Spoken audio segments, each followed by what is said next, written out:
Sir, bulldozer चलने की खबरें उत्तर प्रदेश से आती रही हैं। हम अभी जयपुर के गुजर की थड़ी स्थित एक जगह पर खड़े हैं। तो स्वामी की भी जिम्मेदारी बनती है।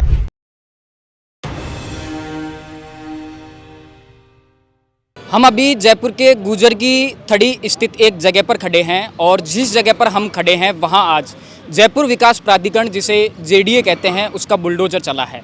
अक्सर बुलडोजर चलने की खबरें उत्तर प्रदेश से आती रही हैं, लेकिन अब राजस्थान में भी एक बिल्डिंग पर 5 मंजिला इमारत पर सुबह ही जेडीए का बुलडोजर चला है। और मैं हमारे सहयोगी से कहूँगा कि पूरी बिल्डिंग को दिखाएं, जो कि अब नेस्तनाबूद हो चुकी है। जेडीए का सुबह ही आज यहाँ पर बुलडोजर चला है और पूरी इमारत को ध्वस्त कर दिया गया है। बताया जा रहा है कि इस बिल्डिंग के संचालक अनिल अग्रवाल हैं, लेकिन इस बिल्डिंग में पहले एक कोचिंग चलती थी जिस कोचिंग का नाम अधिगम क्लासेज था, और इस कोचिंग के संचालक, जिनका नाम सुरेश डाका और भूपेंद्र सारण, 2 लोग जो इस कोचिंग के संचालक थे, वो पेपर लीक प्रकरण के आरोपी हैं। हमारे साथ बातचीत करने के लिए, जिनके निर्देशन में ये पूरी कार्रवाई हुई है, रघुवीर सिंह जी मौजूद हैं। सर, क्या पूरा मामला है और जेडीए के निर्देशन में आज ये पूरी कार्रवाई हुई है, क्या बात है? भर्ती परीक्षा पेपर लीक प्रकरण के मुख्य अभियुक्त सुरेश डाका और भूपेंद्र सारण की कोचिंग इंस्टीट्यूट अधिगम जी ये इस बिल्डिंग में संचालित है। हम अविलंब हमारी तकनीकी और राजस्व टीम के साथ मौके पे पहुंचे।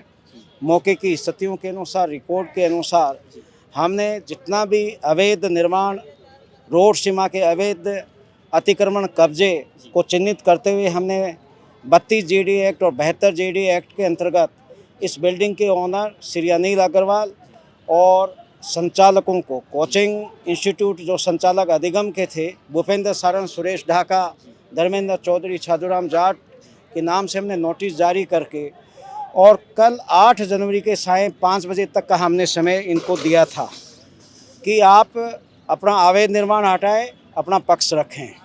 कल प्रातः तक इन्होंने न पक्ष रखा न अवैध निर्माण हटाना प्रारंभ किया, तो हमने पुनः इनको विधिक नोटिस देकर के पुनः पाबंद किया था कि आप इसको खाली करके और अवैध निर्माण को हटाएं। ये देखिए, 2 आवासीय भूखंडों के ऊपर जीरो सेटबैक पे नहीं है। जैसे आप देख रहे हैं कि कॉर्नर का मुख्य रोड गोपालपुरा मुख्य रोड पे 160 फीट पे अवस्थित है और अंदर कॉलोनी में 30 फीट जाने वाले के कॉर्नर पे अवस्थित है। सामने की तरफ 20 फीट का सेटबैक, साइड रोड साइड में 15 फीट का, और तीसरी तरफ 10 फीट का सेटबैक इसमें बनता है 2 भूखंडों का। न केवल इन पूरे सेटबैक्स को कवर कर लिया, अपितु सामने की तरफ मुख्य रोड पे रोड एनक्रोचमेंट करते हुए, अवैध कब्जा अतिक्रमण करते हुए आवासीय भूखंडों पर बेसमेंट व उसके ऊपर 5 मंजिला, जैसे आप देख रहे हैं कि अवैध वर्ग व्यावसायिक बिल्डिंग बना ली इन्होंने।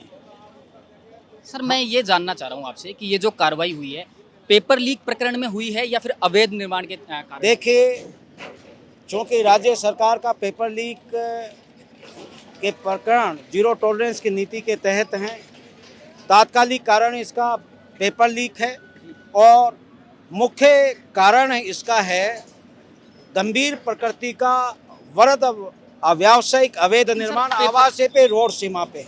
पेपर तो लीक का आरोपी कोई और है? ये आप देखिए, चूँकि उनकी कोचिंग इंस्टीट्यूट यहीं संचालित थी, उनका अड्डा यही था, तो तात्कालिक कारण ये है। और कार्रवाई का मुख्य आधार आवासीय भूखंडों के ऊपर गंभीर प्रकृति का वृहद व्यावसायिक बिल्डिंग बनाना, रोड सीमा पे एनक्रोचमेंट करके अवैध कब्जा निर्माण करना, इससे संबंधित तो कार्रवाई मूलतः आधार अवैध निर्माण से संबंधित है, इसलिए ध्वस्तीकरण की गई। सर, लेकिन सर, कोचिंग जो ये बिल्डिंग है, इसका भूस्वामी कोई और है। कोचिंग किसी तो कहा जा रहा है कि किराए पर ये बिल्डिंग दी हुई थी, तो कहीं सर ऐसा तो नहीं है कि पेपर लीक प्रकरण के जो आरोपी थे उनके अपराध की सजा भूस्वामी को मिल गई है जो इस बिल्डिंग का था? भूस्वामी की भी जिम्मेदारी बनती है कि वो जांच परख के दे, उनकी बिल्डिंग कोई अपराध में करते नहीं हो। और आप जो राज्य का और देश के भविष्य हैं नवयुवक, उनके भविष्य के साथ, उनके सपनों के साथ कोई आपराधिक करते करे, ये अक्षम्य है। इससे बड़ा अपराध नहीं हो सकता, तो जिम्मेदारी से नहीं बच सकता। सवाल ये भी है सर कि पेपर लीक प्रकरण हुआ, उसके बाद में जेडीए के ध्यान में ये पूरी बिल्डिंग आई। इससे पहले तक सर जेडीए आपका ध्यान इस बिल्डिंग पर क्यों नहीं गया जब अवैध निर्माण? देखिए, शहर बड़ा विस्तृत है। आप देखेंगे कि हमने 2019 से भारी मेहनत करके एक मैकेनिज्म, पारदर्शी और एक उत्तरदायी मैकेनिज्म खड़ा किया है।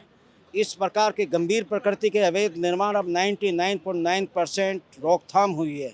हम अविलंब ऐसे गंभीर प्रकृति के अवैध निर्माणों पे अविलंब प्रभावी विधि सम्मत कार्रवाई, ध्वस्तीकरण और पुख्ता सीलिंग की कार्रवाइयाँ की हैं। अब जो निर्माण हो रहे हैं वो एज पर नॉर्म्स और जेडीएस स्वीकृति अनुमोदन के बाद हो रहे हैं। तो ये नहीं है कि हम आज ही हैं, हम एक मैकेनिज्म खड़ा किया और शायद मैं दावे से कहता हूँ कि भारतवर्ष में किसी भी शहर में इतनी परिवर्तन संबंधी कार्रवाई विगत 4 वर्ष में जितनी जयपुर विकास प्राधिकरण क्षेत्राधिकार में कहीं हुई हो, तो प्रभावी अंकुश है। दूसरा, एक देखिए, एक उत्तरदायी, जवाबदेह और एक व्यवस्थित, पारदर्शी एक व्यवस्था होनी चाहिए। लोगों में पैनिक नहीं होना चाहिए। जो निर्दोष लोग हैं उनमें सुरक्षा का संदेश नहीं जाना चाहिए और दोषी बचने नहीं चाहिए। आपको नहीं लगता सर कि ये सिस्टम की कितनी बड़ी खामी रही कि एक इतनी बड़ी बिल्डिंग बीच चौराहे पर बन जाती है और अब तक ध्यान ये नहीं? पुरानी बिल्डिंग है, वर्तमान में नहीं बन रही। वर्तमान में प्रभावी विधि सम्मत कार्रवाइयाँ कर आगे रहे ऐसी हैं। जो बिल्डिंग है अभी वर्तमान और भविष्य के, इसलिए मैकेनिज्म की बात कर रहा हूँ मैं। और अब पता कीजिए आप आंकड़ों के हिसाब से, सरकारी भूमि पे अवैध कब्जे, अतिक्रमण के मामले और गंभीर प्रकृति के अवैध व्यावसायिक बिल्डिंग्स और फ्लैट्स अब अवैध बनना 99.9% बंद हो गए। तो ये थे हमारे साथ रघुवीर सिंह जी, जिनके निर्देशन में आज ये पूरी कार्रवाई हुई है, पूरी बिल्डिंग को ध्वस्त कर दिया गया है। और रघुवीर सिंह ने बताया कि इस बिल्डिंग को ध्वस्त करने का जो तत्कालिक कारण था वो पेपर लीक प्रकरण था, लेकिन यह जो इमारत थी वो पूरी तरह से अवैध बनी हुई थी। अब सवाल है कि जब उत्तर प्रदेश से बुलडोजर चलने की खबरें आती हैं तो राजस्थान के मुख्यमंत्री अशोक गहलोत की प्रतिक्रिया थी और उन्होंने इस पर सख्त ऐतराज़ जताया था और कानून के राज की बात कही थी। लेकिन अब राजस्थान से भी ऐसी खबरें आने लगी हैं कि इस तरह की इमारतों पर बुलडोजर चला दिया जाता है। सहयोगी गणेश यादव के साथ थिंक 360 के लिए लोकेंद्र किलानौत, जयपुर।